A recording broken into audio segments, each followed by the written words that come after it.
नमस्कार शेतकरी मित्रांनो, फ्रेंड ऑफ किसान या चॅनलवर आपले स्वागत आहे. मित्रांनो, शेतकऱ्यासाठी गुड न्यूज आहे. 3 लाखापर्यंत शेतकऱ्याची कर्जमाफी करू असे अजित पवारांचा अधिवेशनामध्ये मोठा निर्णय. मित्रांनो, या व्हिडिओमध्ये तुम्हाला महत्त्वाच्या घोषणा, निवेदने यांची महत्त्वाची माहिती मिळणार आहे. तर व्हिडिओला शेवटपर्यंत बघा. या वर्षाच्या अर्थसंकल्पामध्ये सभागृहामध्ये 2 दिवस अतिशय चांगली चर्चा त्या ठिकाणी झाली आणि या चर्चेला उत्तर देण्याकरता बसा तुम्ही खाली बसा पहिली मी त्या ठिकाणी उभा खाली बसा खाली बसा. सभागृहामध्ये जवळपास त्या 2 दिवसामध्ये 75 सन्माननीय सदस्यांनी होऊ दे ना, एवढं झालं होता आणि त्या 75 सदस्यांचं मी सर्वांना मनापासून धन्यवाद देतो. त्यामध्ये त्यांचं नाव जरी वाचलं तर त्याच्या आधी सन्माननीय सदस्य मी म्हटलं असं गृहीत धरा. सन्माननीय सदस्य भास्करराव जाधव, राजन नाईक, अर्जुन खोतकर, विजय वडेट्टीवार, प्रकाश सोळंकेजी, जितेंद्र आव्हाडजी, सीमाताई हिरेजी, अमीन पटेलजी, रमेश बोरनारेजी, जयंत पाटीलजी, छगन भुजबळजी, सुनील प्रभूजी, सिद्धार्थ सिरोळेजी, चंद्रदीप नरकेजी, सुनील शेळकेजी, नितीन राऊतजी, अनुराधा चव्हाणजी, शेखर निकमजी, रोहित पवारजी, सुहास बाबरजी, राजेश पवारजी, बाबाजी काळेजी, गोपीचंद पडकरजी, मंजुळा गावितजी, अनिल मांगोळकरजी, राजू खरेजी, विक्रम पाचपुतेजी, कैलास पाटीलजी, सत्यजित देशमुखजी, अभिजित पाटीलजी, किसनराव वानखेडेजी, हेमंत ओगलेजी, हरून खानजी, देवराव भोंगलेजी, गजानन लवटेजी, देवेंद्र कोठेजी, अनंत नरजी, प्रवीण स्वामीजी, संजय देरकरजी, दुसऱ्या दिवशी अमित देशमुखजी, प्रवीण दटकेजी, वरुण सरदेसाईजी, दिलीप लांडेजी, संदीप क्षीरसागरजी, सुलभा खोडकेजी, संजय मेश्रामजी, सुधीर मुनगंटीवारजी, सिद्धार्थ खराजजी, बापूसाहेब पठारेजी, राजेंद्र गावितजी, सना मलिकजी, विश्वजित कदमजी, सुरेश धसजी, विजय शिवतारेजी, मोहम्मद इस्माईल अब्दुल खलीकजी, विजयसिंह पंडितजी, ज्योती गायकवाडजी, रोहित पाटीलजी, रईस शेखजी, मनीषा चौधरीजी, श्रीजय चव्हाणजी, निलेश राणेजी, चंद्रकांत नवघरेजी, मनोज जमसुतकरजी, स्नेह दुबेजी, मुरजी पटेलजी, अमिषा पाडवीजी, हिरावण खोसकरजी, अशा अनंत तिडकेजी, मनोज कायंदेजी, अमोल जावळेजी, काशीनाथ दातेजी, विनोद अग्रवालजी, संजय उपाध्यायजी, अशा जवळपास 74 ते 75 सन्माननीय सदस्यांनी त्या ठिकाणी चर्चेमध्ये 2 दिवसामध्ये भाग घेतला आणि बहुतेक राज्याच्या आजपर्यंतच्या अर्थसंकल्पाच्या चर्चेच्या बद्दल भाग घेणाऱ्यांची संख्या ही यावेळेस सर्वात जास्त होती. अध्यक्ष महोदय, काही सन्माननीय सदस्यांनी मी फार बारकाईनं ऐकत होतो की अर्थसंकल्पाच्या अनुषंगाने महत्त्वाच्या त्यांनी काही सूचना राज्याच्या हिताच्या दृष्टीने केलेल्या आहेत. काहींनी मतदारसंघातल्या देखील आपल्या समस्या या अर्थसंकल्पाच्या चर्चेच्या निमित्तानं मांडण्याचा प्रयत्न केलाय.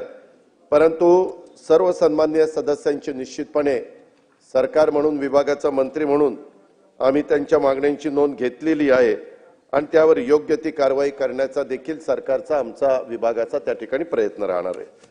प्रिंट आणि इलेक्ट्रॉनिक मीडियाने देखील अर्थसंकल्पाची दखल घेतलेली आपण पाहिली आणि वेगवेगळ्या पद्धतीनं त्यांनी अर्थसंकल्पाचं विश्लेषण केलेलं देखील अर्थसंकल्प मांडल्यानंतर अध्यक्ष महोदय त्या ठिकाणी आपल्या सगळ्यांच्या ऐकण्यामध्ये, पाहण्यामध्ये आलेलं आहे. हे विश्लेषण अर्थात आमच्यासाठी, सरकारसाठी, माझ्यासाठी, विभागासाठी उपयुक्त असंच होतं आणि त्याच्यामुळे ह्या सगळ्या घटकांना मी त्याच्याबद्दल धन्यवाद देतो. आणि विशेषतः अनेक राजकीय व्यक्तींनी देखील आपण जर पाहिलं तर त्याच्यामध्ये कृषी असेल, उद्योग असेल, सेवा असेल, शिक्षण असेल आणि इतरही वेगवेगळ्या क्षेत्रातील तज्ज्ञांनी पण अर्थसंकल्पाची दखल घेतलेली ह्या अर्थसंकल्प मांडल्यानंतर आपण सगळ्यांनी पाहिलेल्या आणि आपली प्रतिक्रिया देखील व्यक्त केलेल्या आहेत. त्यांनाही मी धन्यवाद देतो. कारण कुठलाही अर्थसंकल्प मांडल्यानंतर दोन्ही बाजूंनी बोललं जातं. कोणी चांगलं त्याला म्हणतं, विरोधक त्याच्यावर टीका करत असतात. अशा पद्धतीचा आजपर्यंतचा गेल्या राज्याची निर्मिती झाल्यापासूनचा अनुभव आहे. अध्यक्ष महोदय, एकंदरीतच यावेळी अर्थसंकल्पाचं स्वागताचं आणि कौतुकाचं प्रमाण हे वेगवेगळ्या पद्धतीचं आपल्याला पाहायला मिळालं आणि त्याच्यामुळं निश्चितपणे आमच्यासारख्याला पण ऊर्जा मिळते.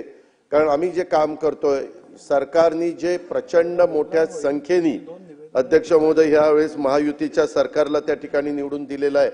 असलं न भूतन भविष्यती अशा प्रकारचं बहुमत हे मला नाही वाटत पुढं कधी कुणाच्याही कारकिर्दीमध्ये मिळेल. अशा पद्धतीचं बहुमत महायुतीच्या सरकारनं महाराष्ट्रातल्या जनतेने दिलं, त्याबद्दल मी जनतेचं पण मनापासून आभार मानतो, मतदारांचे आभार मानतो, त्यांना धन्यवाद देतो. अध्यक्ष महोदय, महायुतीच्या सन्माननीय सदस्यांनी कौतुक करणं मी त्या ठिकाणी समजू शकतो, कारण ते आमच्या सरकारमधले पाठिंबा देणारे सगळे घटक आहेत. परंतु समोरनं आता भास्करराव इथं नाही आहेत, परंतु भास्करराव असतील किंवा काही सन्माननीय सदस्यांनी देखील अर्थसंकल्पाचं त्या ठिकाणी कौतुक केलं. त्याच्या मागचं कारण काय, खरोखरीच त्यांनी मनापासून त्याचं कौतुक केलंय का अजून त्याच्या पाठीमागं काही वेगळी भावना आहे? परंतु एकंदरीत हे सगळं कौतुक केल्यानंतर माझ्यासारखा कार्यकर्ता अध्यक्ष महोदय भारावून त्या ठिकाणी गेलेला आहे. जयंतराव आता नाही आहेत, परंतु सन्माननीय सदस्य जयंतराव पाटील साहेब नेहमीच त्यांच्या स्वभावाला अनुसरून कौतुकाला एक उपरोधात्मक अशा प्रकारची झालर देण्याचा त्या ठिकाणी प्रयत्न करत असतात. आणि आज ते नाही आहेत, त्याच्यामुळं आता रोहित इथं दिसतोय, एकच दिसतोय आज, तर कोणी दिसतच नाही. बापूसाहेब आहेत, राजू खरेजी आहेत, अभिजित आहेत, ठीक आहे, आहेत थोडेसे आहेत. मंत्रिमंडळात त्यांनी बोलत असताना अध्यक्ष महोदय तुम्ही ऐकलं असेल, सभासदांनी ऐकलं की आता सगळ्या मंत्र्यांना अजित पवारांना शरण त्या ठिकाणी गेल्याशिवाय त्यांना पर्याय नाही. मला हे कळत नाही, ते इतक्या वेळेला अर्थमंत्री होते, मग अर्थमंत्री ज्यावेळेस अर्थसंकल्प सादर करतात त्यावेळेस काही त्या बाकीच्या मंत्र्यांनी काय त्या अर्थमंत्र्यांना शरण जायचं असतं का?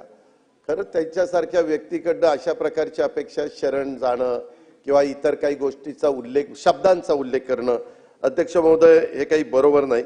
शेवटी आम्ही सगळ्यांनी नेहमीच राज्याचे मुख्यमंत्री देवेंद्रजी असतील, उपमुख्यमंत्री एकनाथरावजी असतील, मी असेल किंवा आमच्या मंत्रिमंडळातले सगळे मंत्री, राज्यमंत्री असतील, हे सगळे आम्ही सांगतात की आमचे सगळ्यांचे एकी आहे, आमच्यामध्ये कुठेही वाद नाही आहेत. परंतु वेगवेगळ्या पद्धतीनं तशा प्रकारच्या बातम्या रंगवण्याचा प्रयत्न अध्यक्ष महोदय त्या ठिकाणी केला जातो, परंतु त्याला काही अर्थ नाही हे देखील मी या निमित्ताने सांगेन. एकंदरीतच हा अर्थसंकल्प मांडत असताना काहींनी अशी पण टीका केली, बडा घर पोकळ वासा, असं काही जण तमले, काही जण म्हणले मारल्या थापा भारी केला महाराष्ट्र कर्जबाजारी, असंही काहींचं म्हणणं आहे. मी या सगळ्यांच्यावर अध्यक्ष महोदय येणार आहे, कारण काही जण पहिल्यांदाच आमदार झालेले आहेत किंवा कदाचित अर्थ कारणाची जास्त माहिती नसेल म्हणून त्यांनी तशा पद्धतीनं वक्तव्य केलं असेल. परंतु काही लोकांनी काही लोकांनी अर्थसंकल्पाचा विचार करून सादर केलेला संतुलित अर्थसंकल्प आहे अशा प्रकारची पण प्रतिक्रिया ही राज्यामध्ये उमटलेली आपण त्या ठिकाणी पाहिली. माझा उत्साह वाढवण्यासाठी मला एकच म्हणावंसं वाटतं अध्यक्ष महोदय, ऐकल्या शिव्या दुनियेच्या झाली जरी बदनामी, हे काय कमी मजेसाठी मी तुम्हा आवडलो आहे, अशा पद्धतीचा अध्यक्ष महोदय एकंदरीत परिस्थिती आहे. कारण एकीकडे शिव्या द्यायच्या, एकीकडे बोलायचं, पुन्हा थोडं कौतुक पण करायचं, एकीकडे मारल्यासारखं करायचं, असं करायचं नाही. चांगली लोकशाही आहे. आपण आला त्याबद्दल धन्यवाद. अध्यक्ष महोदय 12 मार्चला स्वर्गीय यशवंतराव चव्हाण साहेबांचा जयंतीच्या दिवशी मी सकाळीच कराडला गेलेलो होतो आणि प्रीती संघावर जाऊन त्यांच्या समाधीचं दर्शन घेतलं, त्यांना अभिवादन देखील केलं. ते ज्या विचारसरणीनं जीवन जगले म्हणजे स्वर्गीय चव्हाण साहेब, त्याच विचारसरणीनं अध्यक्ष महोदय मी आजही माझं जीवन जगतोय आणि यापुढे देखील जगत राहीन हा माझा विश्वास मला त्या ठिकाणी निश्चित आहे. चव्हाण साहेबांच्या कृष्णाकाठ अनेक सन्माननीय सदस्यांच्या पैकी ज्यांना वाचनाची आवड आहे त्यांनी कृष्णाकाठ हे आत्मचरित्रात एक छान आठवण स्वतः चव्हाण साहेबांनी त्या काळामध्ये सांगितलेली आहे. त्यांच्या लहानपणी अनेक अडचणींना सामना करताना कधीतरी त्यांचंही मन निराश व्हायचं. अध्यक्ष महोदय शेवटी मनुष्य स्वभाव आहे, एखादं चांगलं काम करत असताना एखाद्या गोष्टीमुळे मन निराश झाल्यानंतर माणूस थोडासा नाराज होतो आणि अशा वेळी संस्कारानं श्रीमंत असलेल्या त्यांच्या आई पहाटेच्या जात्यावर दळण दळताना एक ओवी म्हणायच्या आणि त्या ओवी नेहमी चव्हाण साहेबांना प्रेरणा द्यायच्या. नका बाळांनो डगमगू, चंद्र सूर्यावरील जाईल ढगू, ही ओवी चव्हाण साहेबांना कायम धीर आणि संघर्ष करण्याचं बळ द्यायची. अध्यक्ष महोदय, जगाची किंवा देशाची अर्थव्यवस्थेचा विचार केला तर वर्षभरामध्ये आपण नीटपणे माहिती घ्या. त्याच्यामध्ये आर्थिक वृद्धीचा दरामध्ये मोठ्या प्रमाणावर त्या ठिकाणी घट होण्याचा कल दिसून येतोय आणि त्याला आपलं पण राज्य अपवाद नाहीये, ह्याची आम्हाला पण अध्यक्ष महोदय जाणीव आहे. अशा वेळेस हा अर्थसंकल्प सादर करणं हे आमची सगळी महायुतीच्या सरकारची एक आमच्या सगळ्यांच्या समोर आव्हान होतं आणि ते आव्हान अध्यक्ष महोदय आम्ही स्वीकारलं. आणि अशा वेळेस चव्हाण साहेबांच्या आई या ज्या काही ओवी त्या ठिकाणी म्हणायच्या त्या आठवल्या आणि मनात एक विश्वास वाटला की आलेल्या अडचणीचे ढग जातील आणि आकाश पुन्हा त्या ठिकाणी स्वच्छ होईल. त्यातून मिळालेल्या आश्वासनातनच आम्हाला पुन्हा विकसित महाराष्ट्राचा आणि शाश्वत आणि सर्वसमावेशक विकासाचा रोडमॅप ठरवणारा अर्थसंकल्प मांडला आणि या पुढच्या देखील वाटचालीमध्ये तशा प्रकारची सुरुवात त्या ठिकाणी केलेली आहे. समोरच्या बाजूनी अनेक वेगवेगळ्या गोष्टी सांगितल्या आणि त्याच्यामध्ये त्याच्यात राज्याचं कमी झालेलं डोई उत्पन्न आणि वाढलेला कर्जाचा भार, उद्योग क्षेत्रातली पिछेहाट अशा प्रकारचे मुद्दे विशेषतः विरोधी पक्षाच्या सन्माननीय सदस्यांनी त्या ठिकाणी मांडले. अध्यक्ष महोदय, मागच्या 5 वर्षात एक गोष्ट घडली, सर्वच राजकीय पक्ष तसे सत्ताधारी होते. अध्यक्ष महोदय, आता देवेंद्रजी मुख्यमंत्री आलेले आहेत. आताचा काळ जर सोडला तर हा मागचा काळ होता. मागच्या काळात 5 वर्षात हे समोरचे पण मंत्री होते, इकडचे पण मंत्री होते, त्यांचा 2.5 वर्ष काळ होता, इकडच्यांचा 2.5 वर्ष काळ होता. त्याच्यावर फार काही तुम्हाला कोणाला बोलण्याचा अधिकार राहत नाही. आता तुम्ही तो आव आणण्याचा प्रयत्न करताय तो तुमचा भाग आहे, पण असे जे काही तुम्ही मुद्दे मांडता, मग आता समोरच्या बाकावर बसलेल्या सन्माननीय सदस्यांनी ठरवायचंय का मागील 5 वर्षामध्ये प्रगती झाली नाही, 2.5 वर्षात सुरुवातीच्या काळामध्ये उद्धव ठाकरे साहेबांच्या नेतृत्वाखाली सरकार आलं, त्याच्यात काहीच प्रगती झाली नाही असं म्हणायचं का भास्करराव तुम्हाला? त्याच्यामध्ये कारण तुम्ही बोलत असताना वेगवेगळ्या पद्धतीनं त्या ठिकाणी बोलत होता आणि राज्य मागे गेलं. आमचं तरी म्हणणं आहे की राज्यात मागील 5 वर्षात पुढंच आपलं राज्य नेण्याचा प्रयत्न त्यांनी त्या ठिकाणी केला आणि त्यातल्या त्यात मागच्या 2.5 वर्षामध्ये राज्य पुढे जाण्याचा हा प्रगतीचा वेग हा अतिशय झपाट्याने होता, हे आपल्याला मान्यच करावं लागेल. हा झपाटा नसता तर तुम्ही हाताच्या बोटावर निवडून आलाच नसता. आज 20, 15, 10 म्हणजे काय, आणि काही तर किती मतांनी आले, काहींना तर अक्षरशः त्या बॅलेट पेपरनी वाचवलं. म्हणजे हे नशीबच आपलं समजा किंवा कुणाचं समजा, परंतु पोस्टल बॅलेटनी. अध्यक्ष महोदय, तुम्ही काही काळ सत्तेत होता, तुमचं श्रेय नाकारण्याची माझी वृत्ती अजिबात त्या ठिकाणी नाही, कारण मी पण तुमच्याबरोबर होतो. चांगल्याला चांगलं म्हणण्याचा स्वभाव हा आपला असला पाहिजे. महाराष्ट्राची ती परंपरा आहे. सुसंस्कृत महाराष्ट्र कसा असला पाहिजे हे अनेक आपल्या वरिष्ठांनी आपल्याला शिकवलेलं आहे. तुम्हाला मात्र मागच्या 5 वर्षात राज्याचा प्रगतीच केली नाही असं त्या ठिकाणी वाटतंय. आणि याचा विचार जर आपण केला तर कुठेतरी आपण आता काय बोलायचं हे तुम्हाला लक्षात येत नव्हतं का काय, मला काही कळलं नाही. अध्यक्ष महोदय, या सभागृहामध्ये अनेक सन्माननीय सदस्यांनी अर्थसंकल्पावरील बाबींची जाण आहे आणि त्यांनी मांडलेल्या मुद्द्यांना मी माझ्या परीने सविस्तर उत्तर देण्याचा त्या ठिकाणी प्रयत्न करणार आहे.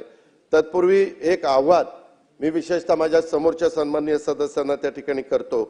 आपण अर्थसंकल्पाला जरूर त्या ठिकाणी दोष द्या, तो तुम्हाला अधिकार आहे, लोकशाहीमध्ये तो आहे. मला तो दोष दिला तरी मला काही वाटणार नाही, कारण मी अर्थसंकल्प मांडलेला आहे. पण या भावनेच्या भरात बोलताना जिव्हारी लागेल अशा प्रकारचं कोणावर अन्याय होईल अशा प्रकारे किंवा देशाच्या विकासात केलेल्या योगदानामध्ये कृतज्ञता ठरतील अशा पद्धतीची विधानं कृपया करू नयेत. मी त्या विधानाचा उल्लेख पण अध्यक्ष महोदय करत नाही, परंतु काही बोलताना अशी काही उदाहरणं केली की आपण कुठं बोलतोय, काय बोलतोय, ह्या सभागृहाची परंपरा काय, ह्याचाही ताळमेळ त्यांनी ठेवलेला नव्हता. सन्माननीय सदस्य इथं वडेट्टीवार साहेब आहेत, एकेकाळी ते राज्याचे विरोधी पक्ष नेते देखील होते, त्यावेळेस आम्ही त्यांच्याबरोबर काम करत होतो. परंतु त्यांनी भाषण करत असताना अध्यक्ष महोदय, शेवटी भावनेच्या भरात स्मारक बांधा. अरे कुणाची स्मारक बांधा, कशाची स्मारक बांधा? नाहीतर 2019 मध्ये तुमची स्मारक बांधण्याची तयारी करा. 29 मध्ये कुणाची स्मारक? आम्हाला एवढ्या मतांनी निवडून दिलं म्हणून स्मारक बांधायला निघाला? काय आपण बोलतोय? उचलली जीभ लावली टाळ्याला. ही काय पद्धत झाली अध्यक्ष महोदय? असं ते बोलून गेले. एकेकाळी ते मंत्रिमंडळामध्ये माझे सहकारी पण होते. तर निवडणुकीत जय असतो, पराजय होत असतो, परंतु त्यामुळे अशा प्रकारची भाषा वापरणं किंवा 2024 मध्ये यांचा दारुण पराभव होऊन देखील आम्ही तुमच्याविषयी कधी स्मारक तुमची बांधा असं म्हणलं? म्हणण्याचं कारण पण नाही. परंतु अध्यक्ष महोदय, ही कुठली पद्धत की 2000 आणि हो का यांना जर अरे म्हणता येत असेल तर मलाही कार्य म्हणता येतं. परंतु आम्ही पण काही समंजस भूमिका घेतो. नको बाबा, राज्याची जनता बघत असते. आज 12-13 कोटी जनता हे सगळीकडे लक्ष त्या ठिकाणी देत असते. परंतु अध्यक्ष महोदय, काहींनी तर हे बोलता बोलता हे सरकार पेडर रोड, मलबार हिल श्रीमंताचं आहे, गरिबांचं नाही. काय गरिबांचं नाही? उलट ह्या सरकारने जास्तीत जास्त गरिबांना त्यांची गरिबी हटवण्याच्या करता प्रयत्न केलेला आपण सगळ्यांनी बघितला. जास्तीत जास्त डायरेक्ट लाभ देण्याचा प्रयत्न करणार महाराष्ट्राच्या निर्मितीनंतर हे पहिलं सरकार आहे की यांनी डायरेक्ट लोक सभासदांना डीबीटी मध्ये पैसे त्या ठिकाणी दिलेले. हे कुणीच त्या ठिकाणी ह्याच्या पाठीमागच्या काळामध्ये केलेलं नव्हतं. अध्यक्ष महोदय, काही जण आवेशामध्ये भारतरत्न, पद्मविभूषण अशा सर्वोच्च सन्मानाने गौरवलेल्या आणि ज्यांच्याकडनं भारताच्या जडणघडणीमध्ये औद्योगिक विकासामध्ये मोलाचं योगदान मिळालेलं आहे अशा सामाजिक क्षेत्रात, त्यातही आरोग्य क्षेत्रात ज्यांनी नेहमीच एक हात देण्याचं काम केलेलं आहे, त्या टाटा समूहाविषयी देखील आव्हान होईल अशा प्रकारचं वाक्य बोलून दाखवलेलं आहे. आणि त्या वाक्याचा उच्चार करणं देखील अध्यक्ष महोदय मला या ठिकाणी उचित वाटत नाहीये. टाटा समूहाविषयी एक आदराचं स्थान हे आपल्या देशाला पण आहे आणि आपल्या महाराष्ट्राला पण आहे आणि भारतीयांच्या मनामध्ये देखील आहे. आणि त्याच्यामुळं असे अनुद्गार आपल्यासारख्या काही सन्माननीय सदस्यांनी विरोधी पक्षाच्या काढणं, त्यांच्या मुखातनं ऐकल्यावर अध्यक्ष महोदय वाईट वाटतं. बोलण्याचा कोणाचा व्यक्तिगत अपमान होईल असं कोणी या सभागृहामध्ये बोलता कामा नये असंही मी त्या ठिकाणी म्हणेन. काही म्हणले की कुठं गेला तुमचा वादा? त्याच्यामध्ये असंही अनेकांनी भाषणात विचारलं आणि स्मारक बांधण्याची आणि सन्माननीय व्यक्तींची अवमानाची भाषा करणाऱ्यांना अध्यक्ष महोदय या चर्चेच्या निमित्तानं मी एवढं सांगू इच्छितो, जिसे निभा ना सकू ऐसा वादा नहीं करता, जिसे निभा ना सकू ऐसा वादा नहीं करता, जिसे निभा ना सकू मैं बातें अपने ताकत से ज्यादा नहीं करता, मैं बातें अपने ताकत से ज्यादा. त्याच्यामध्ये अवकात होतं पण अवकात शब्द मलाच बरोबर वाटला नाही. त्याच्यामध्ये तमन्ना रखता हूं आसमान छू लेने की, तमन्ना रखता हूं आसमान छू लेने की, लेकिन औरों को गिराने का इरादा नहीं करता. जयंतराव, काय तुम्ही सगळेजण एवढ्याच कमी संख्येने आल्यामुळे मला हसू येतं आणि मला शेरशायरी सुचते.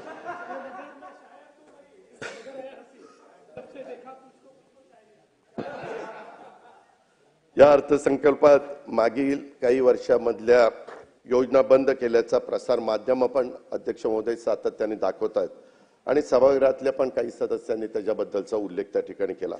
मला अध्यक्ष महोदय या निमित्तानं सांगायचंय, काही योजना ह्या त्यावेळेस उद्भवलेल्या परिस्थितीनुसार केल्या जातात. आता मागच्या काळामध्ये करोना होता. करोनाच्या काळामध्ये काही वेळेस अर्थव्यवस्थेला बळकटीकरण करण्याच्या करता काही योजना आणलेल्या होत्या. करोनाचा काळ गेल्यानंतर त्या आपण लागू करत नाही, नंतर त्या ठिकाणी थांबवतो. सर्वच योजनांचं वेळोवेळी पुनर्विलोकन होत असतं आणि ज्या योजना कालबाह्य ठरतात त्या अध्यक्ष महोदय बंद पण केल्या जातात. कधी कधी आम्ही असंही करतो, समजा आमची राज्य सरकारची योजना आहे आणि साधारण तशाच पद्धतीनं दुसरी योजना केंद्राने आणली, तर केंद्राची योजना आल्यानंतर केंद्राचा जर निधी आपल्या राज्याला जास्तीचा मिळवून घेण्याची ताकद त्या राज्य सरकारमध्ये असेल तर आपली योजना बंद करून त्या योजनेचा निधी दुसरीकडे पण अध्यक्ष महोदय त्या ठिकाणी डायव्हर्ट करता येतो. आणि त्याच्यामुळं ह्या पद्धतीनं लाभ देणाऱ्या ज्या योजना असतात, नवीन योजना असतात, डबल योजना ही नसावी, केंद्राची पण आणि राज्याची पण. आणि म्हणून राज्याचा खर्च वाचावा आणि कधी कधी मग आपण आपल्या योजना बंद करण्याचा प्रयत्न करतोय. आणि याच्यामध्ये काही चुकीचं नाही. आजपर्यंत अनेकांनी राज्य कारभार करत असताना कधी कधी काही जुन्या योजना बंद केल्या, नवीन योजना आणल्या, त्याचं पुनर्विलोकन केलं आणि यात काही चुकीचं असण्याचं काहीच कारण नाही. त्याच्यामुळे माझे हात जोडून समोरच्या सन्माननीय सदस्यांना विनंती आहे की याच्याबद्दल गैरसमज पसरू नका. ज्या राज्याच्या हिताच्या, समाजाच्या हिताच्या योजना आहेत, त्या योजना काही झालं, किती पडेल ती किंमत मोजावी लागली तरी हे महायुतीचं सरकार बंद करणार नाही. हा शब्द मी या उत्तराच्या निमित्तानं त्या ठिकाणी देऊ इच्छितो. अध्यक्ष महोदय, आम्ही हे चांगलं केलं, आमचंच खरं असं सरदोपट उत्तर मी अर्थमंत्री म्हणून अजिबात त्या ठिकाणी देणार नाही. त्यापेक्षा अर्थसंकल्पामागील मुख्य विचार सांगण्याचा अध्यक्ष महोदय माझ्यासारख्या कार्यकर्त्याचा प्रामाणिकपणे प्रयत्न आहे. आपण सर्वांनी एक लक्षात घेतलं पाहिजे, आपल्या देशाचे पंतप्रधान नरेंद्र मोदी साहेबांनी एक लक्ष्य ठरवलेलं आहे की 2047 पर्यंत आपला देश विकसित राष्ट्राच्या पंक्तीत जाऊन त्या ठिकाणी बसलेला असेल. महाराष्ट्र, विशेष करून मुंबई, आणि ही देशाची आर्थिक राजधानी आहे आणि नेहमीच महाराष्ट्राच्या देशाच्या प्रगतीत पूर्वीपासून स्नेहाचा वाटा राहिलेला हा देशाने पाहिलेला आहे. त्यामुळे पंतप्रधान महोदयांनी आपल्या देशासाठी निश्चित केलेले जे काही लक्ष्य आहे ते गाठण्यासाठी महाराष्ट्र कुठं कमी पडणार नाही. स्वतः मुख्यमंत्री आणि त्यांचं अख्खं मंत्रिमंडळ या संदर्भामध्ये फार बारकाईनं लक्ष ठेवून आहे आणि महाराष्ट्र सर्वांच्या पेक्षा ह्या गोष्टीमध्ये जास्त योगदान देईल हे या अर्थसंकल्पाच्या माध्यमातून साध्य करण्याचा प्रामाणिकपणे प्रयत्न हा आमच्या महायुतीच्या सरकारने केला आहे. आणि त्याच्यामुळे विकसित भारत आणि विकसित महाराष्ट्र हा मी 10 मार्चला सादर केलेला अर्थसंकल्पाचा अध्यक्ष महोदय मूळ गाभा होता. राज्याच्या खर्चाचा प्राधान्यक्रम हा गरजेनुसार अध्यक्ष महोदय बदलत असतो. यावेळी विकसित देश आणि विकसित महाराष्ट्रासाठी मी सभागृहालाही सांगतो, सभागृहाच्या माध्यमातून राज्याला देखील सांगतो की साधारण 5 आपण प्रमुख क्षेत्रांना प्राधान्य देण्याची आवश्यकता होती. त्याच्यामध्ये एक शेती होती, दुसरं उद्योग होतं, तिसरं पायाभूत सुविधा होत्या, चौथं रोजगार होता आणि 5वं समाजातील सर्व घटकांच्या करता विकासात्मक योजना या क्षेत्रावर विशेष लक्ष देण्याचा प्रयत्न हा आमच्या महायुती सरकारने अर्थसंकल्पामध्ये अध्यक्ष महोदय केलेला आहे. मला मुद्दाम सांगितलं पाहिजे की तुम्ही जर राज्याच्या दळणवळणाच्या सुविधेकडे सरकारचं विशेष लक्ष देतं आणि यापुढे पण देत राहील, हजारो कोटी, काही लाखो कोटी रुपयाची कामं अध्यक्ष महोदय आमची त्या ठिकाणी चाललेली. मला एका गोष्टीची क्यू करायची वाटते विरोधी पक्षाची. काही विरोधी पक्षाची लोक विकास केव्हा होईल, जर मोठे मोठे रेल्वे लाईन केल्या, मेट्रो केली, विमानतळ केली, पोर्ट बंदरं केली, त्याच्यामध्ये नॅशनल हायवे केले, वेगवेगळे प्रकारचे समृद्धी महामार्ग, शक्तीपीठ महामार्ग अशा पद्धतीने केलं तर अध्यक्ष महोदय त्या ठिकाणी विकास होईल. आता विकास करायचा म्हटलं तर मला कुणी समोरच्यांनी सांगा की कॉन्ट्रॅक्टर न नेमता ते काम कसं करता येईल. काहींनी तर शहाणेपणा केला आणि सांगितलं हे कॉन्ट्रॅक्टर लोकांचं बजेट आहे. आता धन्य त्यांचं, काय म्हणजे काही कळतं का नाही, काही मला त्यांना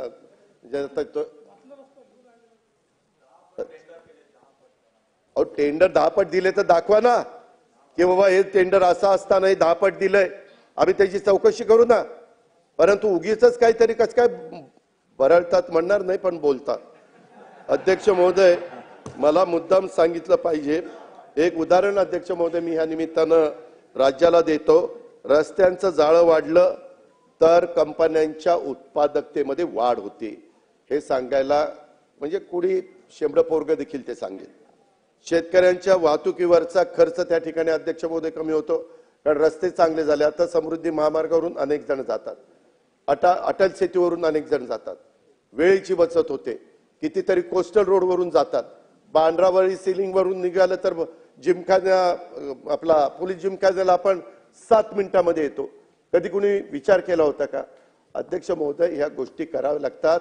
काळानुरूप जशा पद्धतीने लोकसंख्या वाढेल, जशा पद्धतीने लोकांची मागणी येईल, काय साधारण बदल केले पाहिजेत, हे विजन तर राज्यकर्त्यांचं असलं पाहिजे अध्यक्ष महोदय, तर राज्य पुढे त्या ठिकाणी जाईल. आणि तशा पद्धतीनं इंधनावरील राज्याचा देशाच्या परकीय चलनात बचत, राज्याच्या अर्थव्यवस्थेमध्ये अध्यक्ष महोदय वाढ त्या ठिकाणी होते. मी पुढे येणार आहे की आपलं स्थूल उत्पन्न किती वाढलेलं आहे. अध्यक्ष महोदय, एकंदरीतच अमृतकाल राज्य रस्ते विकास आराखडा 2025 ते 2047, मी सभागृहाला सांगतो, हा अर्थसंकल्प फक्त 1 वर्षाचा विचार करून आम्ही दिलेला नाहीये. उद्याची 5 वर्ष 2024 ते 29 आणि ती 5 वर्ष अशी आहेत की त्याच्यामध्ये कुणी जरी गमतीनं जरी म्हणलं की अमक्यानी मुख्यमंत्री व्हावा, तमक्यानी मुख्यमंत्री व्हावा, आम्ही पाठिंबा देतो. अरे तुमच्याकडे माणसंच नाही, कशाचा पाठिंबा देत? 20 टाळकी असताना, 15 टाळकी असताना, 10 टाळकी असताना, नाही मग एक मिनिट, तसा नाही. तुम्ही पण बोलत असताना काही काही जण का बोलले? मी मगाशी पण म्हणालो होतो, मी नेहमी सन्माननीय सदस्यच म्हणतो. पहिल्यांदा तुम्ही नव्हता, परंतु सन्माननीय सदस्य भास्करराव जाधव आणि मग इतर सगळे सन्माननीय असं म्हणून तेवढं ते सन्माननीय असं नाही. मग तुम्ही पण बोलत असताना काही पण बोलायचं मुख्य. आता हा एक तर तुम्हाला भास्करराव माहिती आहे, 5 वर्ष ह्या सरकारला ब्रह्मदेव आला तरी कोणी धक्का लावू शकत नाही.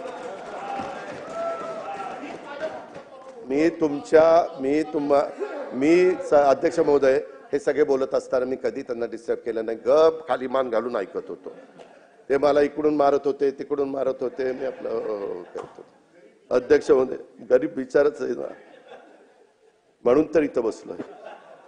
अध्यक्ष महोदय, मला विश्वास आहे की एकंदरीतच आम्ही हा अर्थसंकल्प देत असताना आमचा संकल्प विकसित भारत आणि विकसित महाराष्ट्राचं उद्दिष्ट गाठल्याशिवाय राहणार नाही.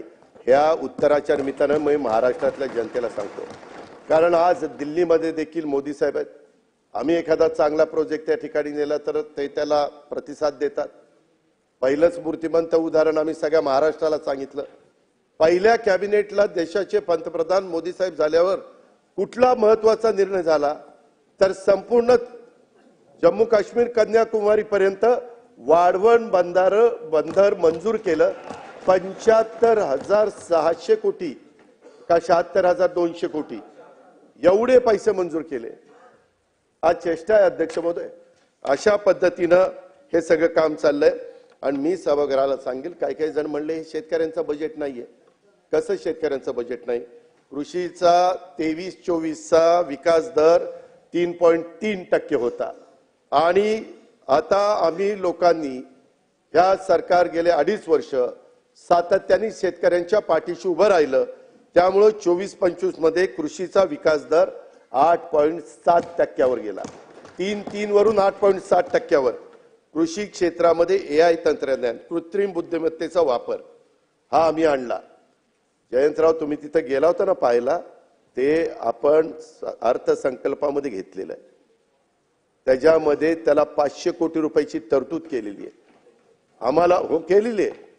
आम्हालाही कळतं की उद्याच्याला ह्या राज्य कृषीप्रधान राज्य आहे आणि त्याच्यामुळे जलयुक्त शिवार असेल, एक तालुका एक बाजारपेठ असेल, कृत्रिम बुद्धिमत्तेचा वापर करून आपल्या शेतकऱ्यांचं उत्पादन कसं वाढेल, त्यांचं खताचं प्रमाण कसं कमी होईल, त्यांचं पाण्याच्या मध्ये बचत कशी होईल, ह्याच्या संदर्भामध्ये महाराष्ट्र सिंचन सुधारणा कार्यक्रम, बांबू लागवडीचा कार्यक्रम, मराठवाड्यातल्या आमच्या शेतकऱ्यांच्यासाठी मराठवाडा वॉटर ग्रीड सारखा कार्यक्रम, ह्या तरतुदी कुणाकरता केल्या? शेतकऱ्यांच्या करता केल्या का दुसऱ्या कुणाकरता केल्या? हे बळीराजाच्या करता केल्या. राज्यातला शेतकरी आपला मेहनती आहे आणि त्याला फक्त सरकारने पाठबळ त्या ठिकाणी दिलं पाहिजे.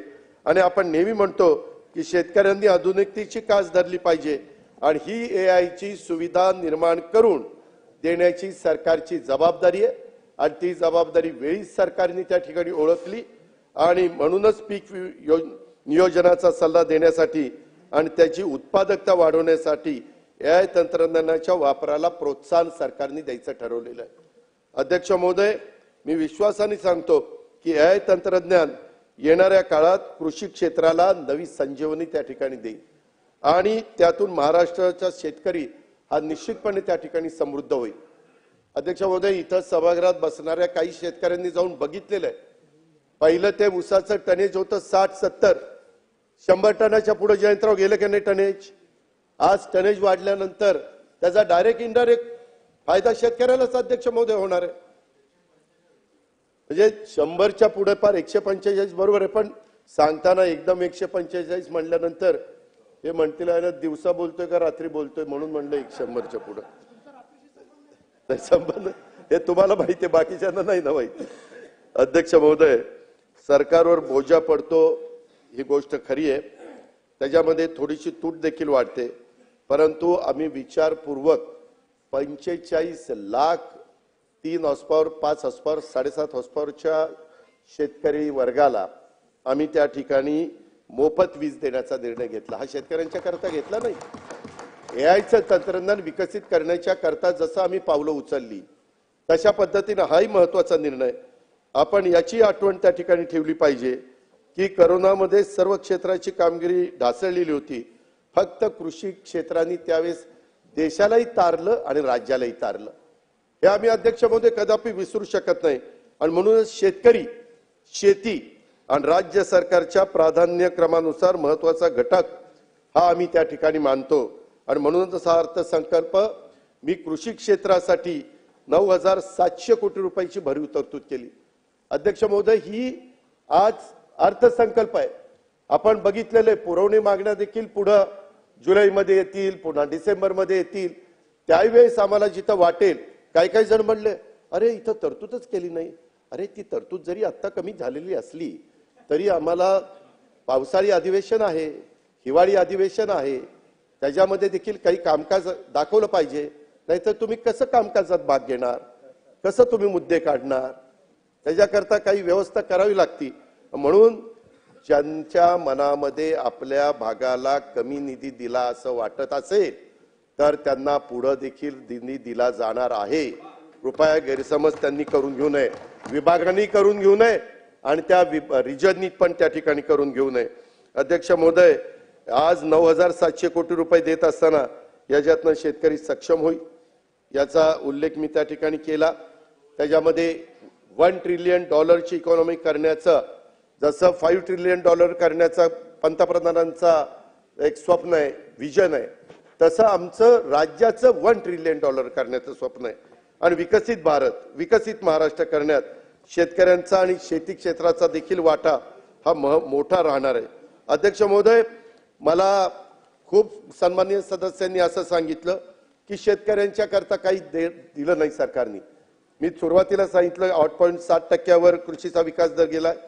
आम्ही कापूस खरेदी करता शेतकऱ्यांना मदत करतो, मगाशीच प्रश्न उत्तरामध्ये झालं. सोयाबीन खरेदी, अध्यक्ष महोदय, देशात सर्वाधिक विक्रमी 11,21,000 मेट्रिक टन खरेदी. आजपर्यंत कुठल्या राज्यांनी देशात एवढी खरेदी केली नव्हती. एवढी खरेदी आम्ही नाफेड आणि NCCF द्वारे केलेली आहे. 5,092 कोटी रुपये आम्ही त्या निमित्तानं शेतकऱ्यांना दिले. 5,092 कोटी. धान खरेदी करता 1,380 कोटी रुपये अध्यक्ष महोदय त्या गरीब शेतकऱ्याला देण्याचा आम्ही प्रयत्न केलेला आहे. कांदा खरेदीला 350 कोटी रुपये अनुदान आम्ही दिलं. अध्यक्ष महोदय, दूध खरेदीला मी राज्याला सांगू इच्छितो, आतापर्यंत आम्ही 1,000 कोटी रुपये दिलेले आहेत आणि अजून त्यांचे प्रस्ताव आले तर 300 कोटी देणार आहेत. 1,300 कोटी रुपये आमच्या राज्यातल्या दूध उत्पादक शेतकऱ्यांना दुधामध्ये 2 पैसे त्यांना अधिकचे मिळावे कुठल्या सरकारने केलेलं होतं. 5 रुपये लिटरला जास्त द्यायचं. अध्यक्ष महोदय, हे शेतकऱ्यांच्या करता त्या ठिकाणी केलं. नैसर्गिक आपत्तीमध्ये आम्ही 6,000 कोटी रुपये शेतकऱ्यांना दिले. अध्यक्ष महोदय, मोफत विजेच्या करता 17,800 कोटी रुपये शेतकऱ्यांच्या करता दिलेत. नमो शेतकरी अभियान 6,060 कोटी रुपये आम्ही दरवर्षी देतोय. कुसुम योजना आणि मागेल त्याला सोलर पंप 150 कोटी रुपयाची योजना आहे. ते संपल्यानंतर अजून पैसे देण्याची आमची तयारी आहे. पोखरा 2.0 350 कोटी रुपये आम्ही शेतकऱ्याला सक्षम करण्याकरता देतो. स्मार्ट करता 310 कोटी रुपये देतो. मॅग्नेट करता 260 कोटी रुपये देतोय. पंजाबराव देशमुख व्याज सवलती योजना आणि त्याच्यामध्ये अध्यक्ष महोदय पीक कर्ज अल्पमुदत ह्याच्यामध्ये ह्या सगळ्याच्या ज्या व्याजामध्ये सवलती आहेत त्याच्यात एकंदरीत खर्च 1550 कोटी रुपये आम्ही करतो। आज देखील राज्यातल्या शेतकऱ्यांना 0% व्याजाने पीक कर्ज देता यावं याकरता अध्यक्ष महोदय हा सगळा खटाटोप आहे। आणि त्याचा फायदा आता काही जण स्वतःच्या जिल्हा बँका चांगल्या चालवत नाही त्यांना बंदोबस्तच त्यांचा केला पाहिजे, कारण काही जण जिल्हा बँका जर चांगल्या चालू शकतात तर इतर कोण, आणि त्यांची नावं काढा सगळे। अध्यक्ष महोदय मी एक सांगू इच्छितो, आम्ही शेतकऱ्यांना ह्या पद्धतीनं करोडो रुपयाचा आधार दिलेला आहे आणि एवढ्यावरच आम्ही थांबणार नाही। ज्या वेळेस महाराष्ट्रातला कुठलाही जिरायत भागातला असेल, बागायती भागातला असेल, मराठवाडा, विदर्भ, उत्तर महाराष्ट्र, कोकण, पश्चिम महाराष्ट्र कुठलाही असेल, शेतकरी अडचणीत आल्यानंतर त्या शेतकऱ्याच्या मागं हे महायुतीचं सरकार मजबूतीनं त्या ठिकाणी उभं राहील। ज्या वेळेस आम्हाला गरज वाटेल तर आम्ही कृषी मंत्री शिवराज चव्हाण साहेबांच्याकडे जाऊ, त्यांची मदत घेऊ, अमित भाईंची मदत घेऊ, मोदी साहेबांची मदत घेऊ, परंतु कधी आमच्या शेतकऱ्याला तो शेतकरी वाऱ्यावर सुटलाय किंवा कोण त्याच्याकडे दुर्लक्ष करतोय अशा प्रकारची वेळ अध्यक्ष महोदय हे सरकार येऊन देणार नाही। अरे बाबा थांब ना, बाबा थांब, हे पण घेण्याचा आम्ही त्या ठिकाणी प्रयत्न करू जरा। तुम्ही अध्यक्ष महोदय जसं शेतीला आम्ही महत्व दिलं, मी मगाशी सांगितलं शेती बरोबर उद्योग याला पण आम्ही 5 ज्या महत्वाचे आहेत त्याला पण आम्ही महत्व दिलेलं आहे। अध्यक्ष महोदय विकसित भारत आणि विकसित महाराष्ट्र संकल्पनेला पुढे घेऊन जात असताना उद्योग क्षेत्राला देखील प्राधान्य देण्याचा विचार या अर्थसंकल्पातून अध्यक्ष महोदय आम्ही केला। स्वतः मुख्यमंत्री महोदय दावोसला गेलेले होते, 15,72,654 कोटीची गुंतवणूक होणार आहे। काही चेष्टा करतात की एवढे पैसे येणार, एवढी गुंतवणूक होणार। आजपर्यंत जे मुख्यमंत्री गेले ते गेल्यानंतर तिथे एमओयू होतात, 100% गुंतवणूक त्या ठिकाणी होत नाही, कधी कधी काही त्याच्यात अडचणी येतात, परंतु त्याच्यातनं फायदा तर राज्याचा होतो, त्याच्यातनं बेरोजगारी कमी व्हायला मदत होते, रोजगार निर्माण होतो। अध्यक्ष महोदय राज्यात गुंतवणुकीचं पोषक वातावरण आहे, आपण थेट विदेशी गुंतवणुकीमध्ये देशात पहिले आहोत, हे तर क्लिअर सत्य आहे अध्यक्ष महोदय। आता जर गुंतवणूक झाली नसती तर संपूर्ण भारतामध्ये महाराष्ट्र पहिला कसा राहिला असता हे यांना कळत नाही का? त्याच्यामध्ये मेक इन महाराष्ट्र याच्या माध्यमातून गुंतवणूक आकर्षित करण्यासाठी देखील अध्यक्ष महोदय आमचं लवकरच त्या ठिकाणी औद्योगिक नवीन धोरण येते, त्याचे आम्ही त्या ठिकाणी चर्चा करतोय आणि या पुढील 5 वर्षामध्ये आमचं विजन आहे अध्यक्ष महोदय। आम्ही टार्गेट ठेवलेले, आम्ही उद्दिष्ट ठेवलेले, नेहमी मोठी त्या ठिकाणी उद्दिष्ट ठेवली पाहिजेत। साधारण 40 लाख कोटी रुपयाची गुंतवणूक 5 वर्षात आणि 50 लाख रोजगार निर्मितीचं टार्गेट या महायुतीच्या सरकारने आपल्या राज्याच्या करता ठेवलेलं आहे अध्यक्ष महोदय। त्या दृष्टिकोनातनं जिथं कुठं काही अडचणी आल्या तर तिथं आम्ही लक्षही ताबडतोब घालतो। नवउद्यमींची ज्याला संख्या राज्यात मोठी आहे, केंद्र आणि राज्याकडून देखील त्याला बळ देण्याचा प्रयत्न अध्यक्ष महोदय आम्ही करतोय। काही सन्माननीय सदस्यांनी राज्यातील उद्योग बाहेरच्या राज्यात जाण्याचा मुद्दा उपस्थित केला। अध्यक्ष महोदय अलीकडं मुख्यमंत्र्यांच्या अध्यक्षतेखाली कमिटी आहे, अध्यक्ष महोदय आम्ही करतोय। काही सन्माननीय सदस्यांनी राज्यातील उद्योग बाहेरच्या राज्यात जाण्याचा मुद्दा उपस्थित केला। अध्यक्ष महोदय अलीकडं मुख्यमंत्र्यांच्या अध्यक्षतेखाली कमिटी आहे, त्यांनाही सगळ्यांना माहिती आहे, त्याच्यामध्ये काही उद्योग आपल्याकडे यावं म्हणून आपण त्यांना रेड कार्पेट टाकतो। कधी काही राज्य आपल्यापेक्षा जास्त सवलती देतात, त्यावेळेस थोडंसं उद्योगपती इकडे तिकडे करतात, तरी पण आपल्या राज्य गुंतवणुकीच्या बाबतीमध्ये एक चांगलं राज्य म्हणून जगामध्ये देशामध्ये आपल्या राज्याची त्या ठिकाणी ओळख आहे। आणि मी अगोदरच स्पष्ट केलेले की आपण राज्य परकीय गुंतवणुकीच्या बाबतीत अव्वल आहे।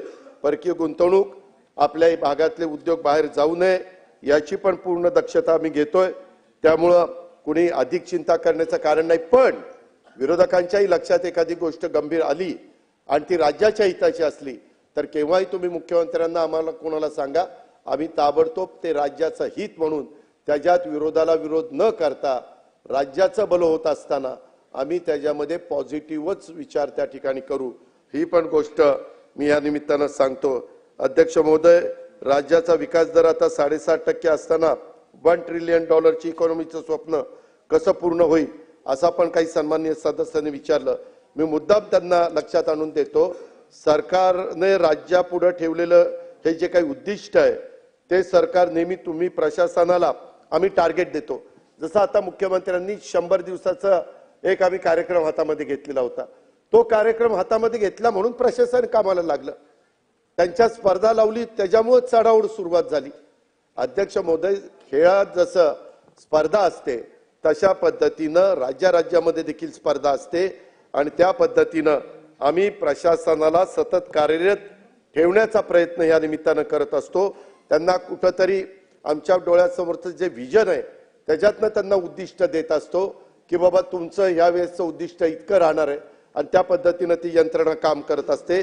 दुसरा भाग म्हणजे राज्याचा गाडा चालवणाऱ्यांनी नेहमीच मोठी स्वप्न त्या ठिकाणी बघायची असतात। बारकी स्वप्न बघून काय उपयोग आहे अध्यक्ष महोदय? त्याच्यामध्ये स्वप्न मोठी बघितली पाहिजे आणि तो स्वप्न नुसती बघून चालत नाही, त्या स्वप्नांचा पाठपुरावा देखील करायचा असतो। सर्वात महत्त्वाचं म्हणजे अध्यक्ष महोदय, ह्याच्याकरता राजकीय इच्छाशक्ती पूर्ण ताकदीने उभी करायची असते आणि ती राजकीय शक्ती पूर्ण ताकदीने उभी करण्याची ताकद या महायुतीच्या सरकारमध्ये आहे। हे राज्याच्या आर्थिक सर्वेक्षणाच्या अहवाला आपल्याकडे सर्वांच्याकडे तो आलेला आहे। महाराष्ट्राचा GSDP त्यामध्ये वाढीचा दर सरासरी 12% आसपास आहे। मागील 5 वर्षामध्ये मला सभागृहाला सांगायचं की जवळपास 20 लाख कोटींनी व्याजामध्ये वाढ झालेली आहे। राज्याचा GSDP साधारण दरवर्षी 10% वाढतो, परंतु यावेळेस तो नॉमिनल ग्रोथ रेट कसा जास्तीचा होईल अशा पद्धतीचा आमचा सगळ्यांचा प्रयत्न आहे आणि त्याच्यामुळे दोन्ही बाजूच्या सन्माननीय सदस्यांनो आणखी एक गोष्ट लक्षात घ्या, महाराष्ट्राच्या जलद आर्थिक विकास आपल्याला सगळ्यांना करायचा आहे। त्यासाठी जिल्हा हा केंद्रबिंदू मानून जिल्ह्याची भूमिका आणि आर्थिक विकासाला गती देण्यासाठी महत्त्वाची ठरणार आहे आणि त्या दृष्टीनं जिल्हा वार्षिक योजने देखील अध्यक्ष महोदय आम्ही मोठी त्या ठिकाणी वाढ केलेली आहे। आज थोडी टीका सहन करूनही आम्ही राजकीय इच्छाशक्ती त्या ठिकाणी दाखवतो, म्हणूनच रस्ते बांधणीला आम्ही प्राधान्य दिलेले आहे, ज्याचा उल्लेख मी अर्थसंकल्पामध्ये देखील केलेला आहे। वाढवण बंदरासारख्या महाकाय प्रकल्पांना राज्याची कंबर त्या ठिकाणी कसलेली आहे, तिथं आम्ही उत्तम पद्धतीचं एअरपोर्ट करतोय। अध्यक्ष महोदय, परवा मुख्यमंत्री आणि आमची काही चर्चा झाली, काही जगातल्या देशामध्ये पोर्ट पूर्णपणे एअरपोर्ट हे समुद्रात करतात, आपल्याकडे काही त्याच्यामध्ये वेगवेगळ्या पद्धतीनं काही नियम आहेत, परंतु अध्यक्ष महोदय काही एअरपोर्ट 3 धावपट्ट्यात, तुम्ही पण त्या दिवशी बघितलं, एका 3-3.5 हजार एकरात 3 समुद्रात, पूर्ण समुद्रात। अध्यक्ष महोदय, काळानुरूप इतर देश जर वेगळे काही निर्णय घेत असतील आणि ते देशाच्या फायद्याचे असतील आणि त्याच्यातनं पर्यावरणाचा समतोल साधता येत असेल तर तशा पद्धतीच्या काही गोष्टी आपल्याला देखील कराव्या लागतील, अर्थात सगळ्या नियमांचं पालन करून पर्यावरणाचा समतोल त्या ठिकाणी साधून। अध्यक्ष महोदय, ह्या वाढवण बंदराला लाखो रुपयाची गुंतवणूक त्या ठिकाणी होते, लाखो रोजगार त्याच्यातनं निर्माण होणार आहे, ॲक्सिलरी व्यवसाय ह्याच्यातनं उभा राहणार आहे आणि हे बंदर जगातल्या 10 प्रमुख बंदरापैकी एक ओळखलं जाणार आहे।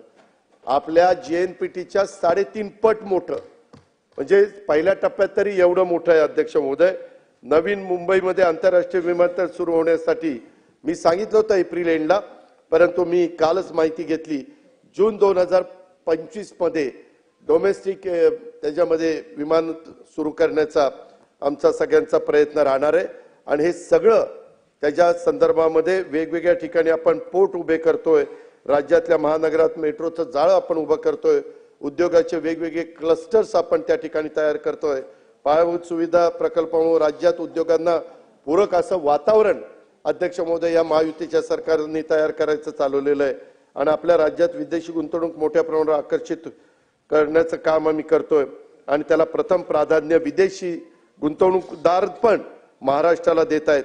अध्यक्ष महोदय, हे जसं करत असताना एक आम्ही सामाजिक न्यायाचा म्हणून आपण सर्वांनी कल्याणकारी राज्याची संकल्पना स्वीकारलेली आहे आणि त्याचा पाठपुरावा सातत्याने भारत देशाची निर्मिती झाल्यापासून, महाराष्ट्राची निर्मिती झाल्यापासून आपण करतोय.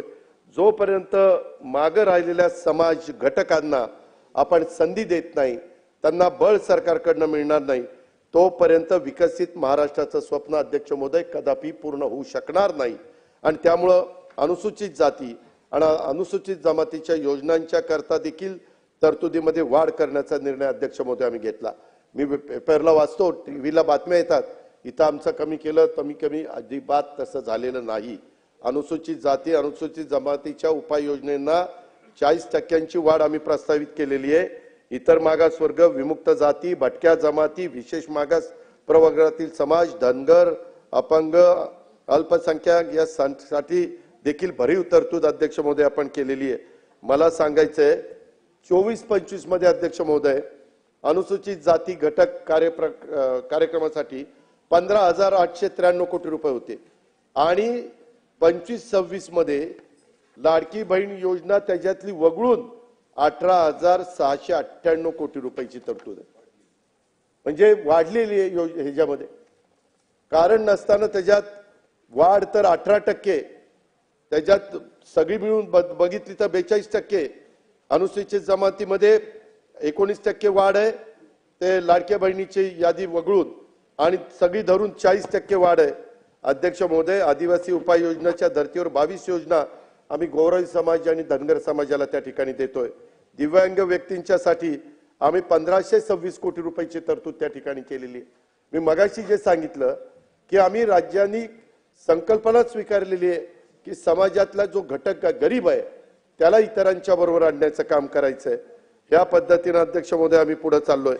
त्यावेळेस लाडक्या बहिणीनं यांना इतकं सारखं लाडक्या बहिणीच्या बद्दल बोलत होते की अजून लाडकी बहीण यांच्या मनामध्ये अशी ठाण मांडून बसलेली आहे. आता ती लाडकी बहीण आमची आहे, त्याच्यामुळे तुम्ही दोडके झाला आणि तिकडे बसला. त्यामध्ये समोरच्या बाकावरून कठोर उपाययोजना करा, लोकांना खुश करण्यासाठी आश्वासन देऊ नका. अध्यक्ष महोदय, आम्ही बघितलं ते गांडूळ असतं ना, गांडूळ ते इकडनं चालतं का तिकडनं चालतं कळतच नाही, ते दोन्ही बाजूनी चालतं असं सगळ्यांना वाटत असतं. तसं काही जण सन्माननीय सदस्य दोन्ही बाजूनी बोलतात. अध्यक्ष महोदय, लाडक्या बहिणींच्या विषयी आम्हाला जी आपुलकी आहे, आदर आहे, याची आम्हाला जशी जाणीव आहे तशी आमच्या लाडक्या बहिणींना पण जाणीव आहे. अध्यक्ष महोदय, काहींनी एका गोष्टीची समज झालं पाहिजे, विशेषतः आमचे पटोले साहेब यांनी, आईनंतर जर सर्वात कोणी त्याग करत असेल तर ती बहीण असते. हे तर खरं. बापाचं पण प्रेम जास्तीत जास्त मुलीवर असतं पोरापेक्षा, आणि त्यामुळं भावावर तिची खूप माया असते. भाऊ कठीण परिस्थितीत असेल तर तिला त्याच्या काळजी असते आणि त्यामुळे ती कधी त्याच्या भावाला अडचणीत आणण्याची मागणी करत नाही. आता एकंदरीत आम्ही जे बजेटमध्ये सांगितलेलं आहे, काय झालं? 5 वर्ष वडेट्टीवार साहेब, जाहीरनामा किती पुढच्या 5 वर्षाचा असतो ना, 5 वर्षाच्या करता आम्हाला 5 वर्षाकरता निवडून दिले. आम्ही हे देणार आहे. आम्ही कधीच कोणी नाही म्हणलं नाही, मुख्यमंत्री नाही म्हणले नाही, एकनाथ नाही म्हणले नाही, आदिती नाही म्हणले नाही. तुम्ही तर कोर्टात गेला होता, काहीतरी म्हणले ते बंद करा. काही जण म्हणले चुनावी जुमला आहे. चुनावी जुमला असताना काल होळीला 3,000 रुपये दिले, ही गोष्ट लक्षात ठेवा. आणि मी सभागृहाला एक गोष्ट सांगू इच्छितो की एकंदरीत ही योजना आणत असताना अध्यक्ष महोदय 2 GR आहेत. पहिला GR निघाला होता, नंतर आम्ही ते 60चं 65 केलं आणि दुसरा GR काढला. त्या संदर्भामध्ये हे सरकार गरीब घटकाच्या करताय. अध्यक्ष महोदय, जी खुरपणीला जाणारी माझी महिला आहे, जी झाडू पोतना करणारी आहे, जी धुणं भांडी करणारी आहे, जी झोपडपट्टीमध्ये राहणारी आहे, जी दिवसभर काही भाजीपाला विकत घेऊन विकते आणि नंतर तिचं कुटुंब चालतं किंवा चूल पेटते, अशांच्या करता ही योजना आहे. त्या संदर्भामध्ये आमच्या घाई गडबडीत काही भगिनी ज्यांची आर्थिक परिस्थिती चांगली आहे, चांगली आहे अशा काही लिस्टमध्ये आल्या. आम्ही त्यांना विनंती केलेली, मागं पंतप्रधानांनी पण ज्यांची परिस्थिती चांगली आहे त्यांनी उजाला गॅसचा फायदा घेऊ नये अशा पद्धतीने केलं. लाखो लोकांनी गॅस म्हणजे त्याचा फायदा घेतला नाही. अध्यक्ष महोदय, त्या प्रकारे कधी कधी काही ठिकाणी थोडंसं झालेलं आहे. त्यामध्ये दिलेले पैसे कुणालाही परत घ्यायचे नाहीत. आम्ही कुठल्याही महिलेचे पैसे, भगिनीचे पैसे परत घेणार नाही. ही योजना चालू ठेवणार आहे. या योजनेला जो निधी लागणार आहे तो त्या ठिकाणी देणार आहे. परंतु ही योजना गरीब घटकातल्या महिलांच्या करता आहे. हे पण मी या उत्तराच्या निमित्तानं सभागृहाच्या मार्फत सर्वांना त्या ठिकाणी सांगू इच्छितो. कधी कधी योजना येते परंतु त्याच्यामध्ये काही गोष्ट लक्षात आल्यानंतर काही आपण दुरुस्ती करतो. आम्ही दुरुस्त करणार आहे, त्याच्यामध्ये बंद करणार नाही. त्याच्यात कुठेही गरीब महिलांच्यावर अन्याय करणार नाही. ज्याला गरज आहे त्यांना 100% आम्ही देणारच. त्याबद्दल तसोबर पण आम्ही कमी त्या ठिकाणी पडणार नाही. आणि या योजनेच्या काठी पुरेसा निधी निश्चितपणे आम्ही देणार आहोत.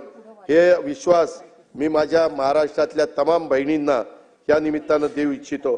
या योजनेचा वेगळा अर्थ जर आपण करायचं म्हटलं तर एक गोष्ट, अध्यक्ष महोदय, काही योजना पुढे आल्यानंतर आम्हाला आठवतंय ही योजना ज्यावेळेस आम्ही दिली त्यावेळेस काही महिलांनी 1500 रुपयाचे ते रक्षाबंधन राखीचं हे मटेरियल आणलं म्हणजे, आणि त्याच्या पक्क्या राख्या तयार केल्या आणि त्याच्यातनं काहींनी पैसे कमवले. त्या महिला आपण देवेंद्रजी जायचो त्यावेळेस भेटायच्या की आम्हाला 1,500चे मला 20,000 रुपये झाले, माझे 18,000 रुपये झाले. त्या पद्धतीनं अर्थमंत्री म्हणून मी, अरे थांबा ना जरा, ऐका ना, झाला ताई, तेच सांगतोय त्यांना. अर्थमंत्री म्हणून मी जेव्हा या योजनेकडे बघतो, यामधून राज्याच्या अर्थव्यवस्थेला भविष्यात काय मिळणार आहे याचा पण विचार मुख्यमंत्री आणि आम्ही सगळेजण करतोय. त्याच्यामध्ये 1500 रुपये थेट रोख रक्कम भगिनीला मिळते. महिला सक्षमीकरणाचं एक मोठं पाऊल आहे. परवाच विधान परिषदेमधले आमचे गटनेते प्रवीण दरेकरांनी एक घोषणा केली, लाडकी बहीण योजनेचं अकाउंट उघडणाऱ्या बहिणींना मुंबई बँक 10 ते 25,000 रुपयाचं कर्ज देणार आहे. आणि त्याला 1,500चा हप्ता, आपला जो हप्ता आधी ती त्यांना जाणार आहे तो त्यांनी त्या बँकेत भरायचा आणि त्यांना त्यांच्याप्रमाणे कुणाला 10,000, कुणाला 25,000. आणि राज्यात महिला आर्थिक विकास महामंडळासारखी संस्था आहे जिला सहकारी बँका आणि हे त्याच्यामध्ये आहेत. मी आपल्या सर्वांना एक नम्रतापूर्वक आवाहन करू इच्छितो की ज्या महिला छोटा मोठा व्यवसाय करायचा आहे त्यांच्यासारखी लाडकी बहीण योजनेत जोडून कर्ज योजना तुम्ही काढा. म्हणजे ही योजना केवळ मदतीची राहणार नाही, त्यामधून महिलांचं सक्षमीकरण करण्याच्या बाबतीत आणखी एक. व्हिडिओ आवडले असल्यास व्हिडिओला लाईक करा, कमेंट करा आणि जास्तीत जास्त शेतकरी बांधवांना शेअर करा. भेटूया पुन्हा नवीन व्हिडिओसह नवीन अपडेटसोबत. नमस्कार.